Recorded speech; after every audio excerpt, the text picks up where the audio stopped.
Hello दोस्तों, शरद नवरात्रि के पहले दिन माता शैलपुत्री की आराधना की जाती है।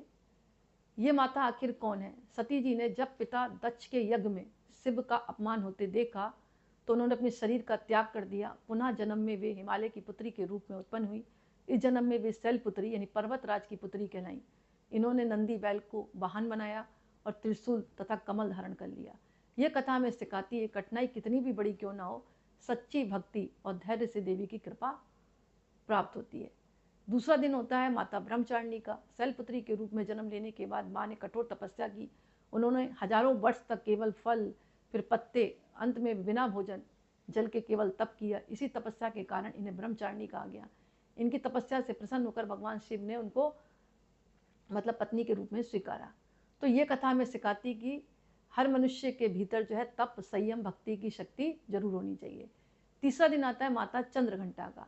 जब माँ पार्वती का विवाह शिव से हुआ तो उन्होंने देवी का रूप धारण किया।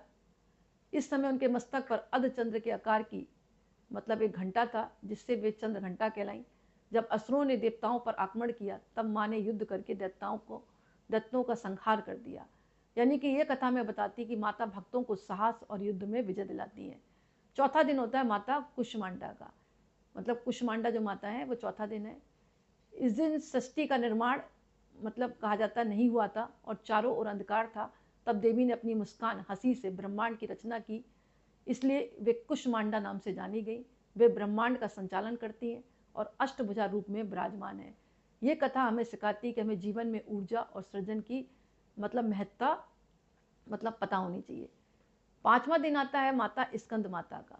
महिषासुर दैत्य से रक्षा हेतु देवताओं ने कार्तिकेय स्कंद को सेनापति बनाया। वही स्कंद माँ के आंचल में पले, इस रूप में वे स्कंद माता कहलाई। सिंह पर सवार होकर बालक कार्तिकेय को गोद में धारण करती हैं। यह कथा हमें बताती कि माँ की कृपा से ही संतानों को शक्ति और विजय मिलती है। इसके अलावा सभी को पता है छठा दिन माता कात्यायनी माता की पूजा होती है।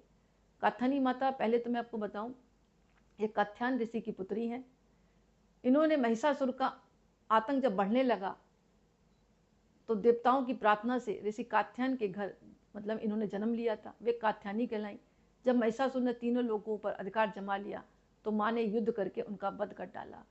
ये कथा हमें बताती है न्याय और अत्याचार के अंत का संदेश देती है। इसी तरह माता कालरात्रि, दानवों का अत्याचार बढ़ा तो माँ ने अपना उग्र रूप धारण किया। उनका शरीर काला, बाल बिखरे, वाहन गदा था। वे कालरात्रि कहलाई। उन्होंने अनेक असुरों का विनाश करके धर्म की रक्षा करी। यह कथा बताती कि अंधकार और भय को माँ की शक्ति ही दूर कर सकती है। आठवां दिन